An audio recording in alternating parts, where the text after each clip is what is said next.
所中を僕は片手に持っている震えた君のいる場所へ足を Every story has that climactic moment where everything is resolved. Whether good or bad, the ending wraps up all loose ends built up to that moment, hopefully leaving fans with all the answers they wanted coming into said series. Yet, what happens after the final battle? What becomes of our favorite characters after their long journey? Life just doesn't end there. To be honest, I'm not really a fan of this concept in storytelling because it's how we get crappy sequels or continuations that ruin prior events and characters. Looking at you, Boruto and Dragon Ball Super. But what if our story started at the end? To me, that's Gintama. Gintama, if you haven't heard, is a primarily comedy shonen that has been a pretty popular anime for some time now, at least in Japan. However, the story isn't just all laughs and giggles. Sprinkled in this wacky tale is a lot of meaningful and impactful storylines that will not only have you thinking about what it means to be human, but will also have you rooting for the weirdest of characters. But one story that stood out to me was the main story of our main character. Sakata Gintoki is by far a rare shonen character, because to me it feels like his shonen adventure has already concluded, and we're just experiencing the aftermath of said adventure. From the jump, we can see that Gin is more than he lets on, and that this man is someone to be revered. What makes Gintoki stand out among the crowd is that he has no wild, ambitious goal. He fights and does what he does for the people he cares about and genuinely just wants to have a good time. What makes Gintoki even more likable to me is the recent reveal of his age. Gintoki at the start of the series is 27. This makes me happy because it means that Gintama, as weird as the story gets sometimes, centers around an actual adult. Most of the time, anime has you wishing that your high school years were as exciting as saving the world, so it's refreshing to see a story that focuses on a more adult character.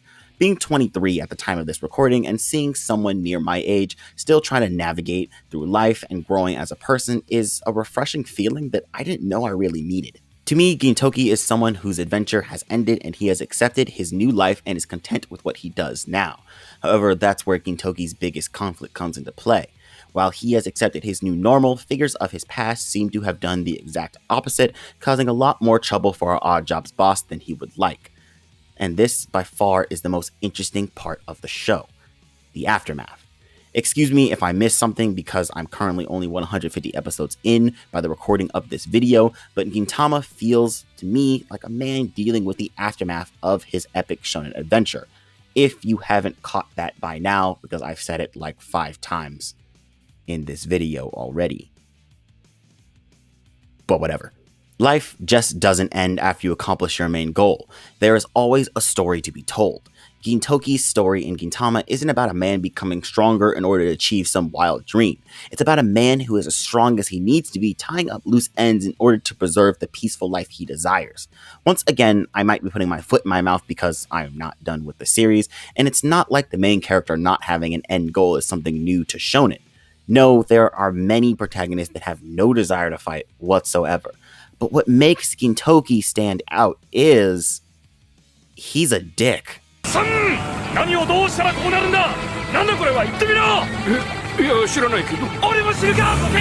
By no means is Gintoki an all-around good person or some type of grand hero. He might be a really strong fighter and have many natural talents, but he's also a lazy man who barely pays his rent and will do any weird job for some money. He's not really someone you want to look up to, like, at all, but that's kind of the beauty of his character. He's more human than most shonen protagonists. He's not all good and he's not all bad. He's not outrageously nice and kind, and he's not a total asshole either. He's a person with good and bad traits. You shouldn't strive to be like Gintoki. No, don't do that. But you should strive to live as he does. Unapologetically yourself. And no, before you say anything, I'm not telling you to constantly kick the girl who is crushing on you or mooch off your landlord. So don't even try it. But what I'm telling you is not to try to fit into some standard mold that society has placed on you. Gintoki shows us that it is best to choose who you want to be rather than trying to live up to some expectations. That doing this will surround you with people that genuinely like you. That there is still value in the smaller things in life, and maybe a life where you just have fun with the people you care about might be all that some people need. Going into this series, I didn't expect it to have a deeper meaning, like, at all. Most of Gintama's material that I see online is just memes, so I truly expected this show to be a pure comedy. But after watching at least 100 episodes of this anime, I can say with confidence that comedy is only the cover layer of this series. What I mean by that is, if you watch a single episode of Gintama, you'll probably just think it's a comedy anime like I did. But if you were to watch multiple episodes, or at least even 5 episodes, you would see that there's so much more.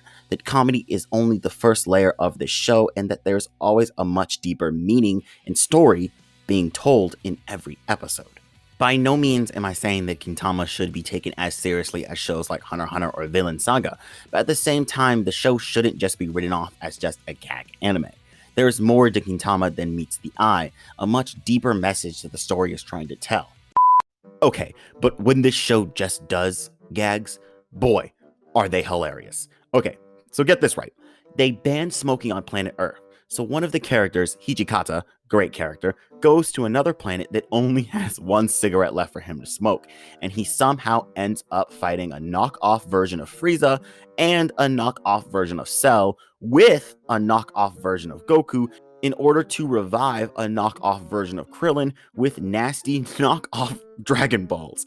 This has to be one of the funniest episodes of anime that I have seen in a while, because all this man wanted to do was smoke, but he first has to fight the universe's strongest villains. Like, what a guy. Greatest character motivation in anime right there. Naruto wants to prove himself. Psh. Deku wants to genuinely help people and be a great hero. Yeah, that's so last year. Tanjiro wants to turn his sister back into a human because she's the only family he has left. Weak. Hijikata wants to further kill his lungs with nicotine. Now that is some great character writing that I can get behind. And don't even get me started on the toilet paper battle, one of the greatest shonen battles ever written. But back to the original topic. It's not only Gintoki's story that has a much deeper meaning. All of Oddjob's, really. Kagura is fighting against her bloodline, trying to prove herself not to be the savage warrior she was born to be, and Chipanchi wants to rebuild his family dojo in order to take care of his sister. Basically, what I'm trying to say with this video is that Gintama, at least to me, is a shonen that is telling the story of what happens after our usual standard formula, giving the story all the room in the world to be whatever it wants to be. And boy, does the story take full advantage of that. Gintama is an anime that will make you laugh, cry, scratch your head in confusion, study Japanese culture a little bit, and above all else, it's an anime that will put a smile on your face. But that's all for me today. If you like this type of content, then be sure to hit that big red sub button and join the On The Rise family. Also, if you want to support the channel for as little as $1 a month, you can keep these videos coming. So consider donating to our Patreon. Follow us on Twitter and comment your thoughts below on Gintama. I would love to hear them. Until next time, my friends, I'm RJ Lane, and this has been On The Rise.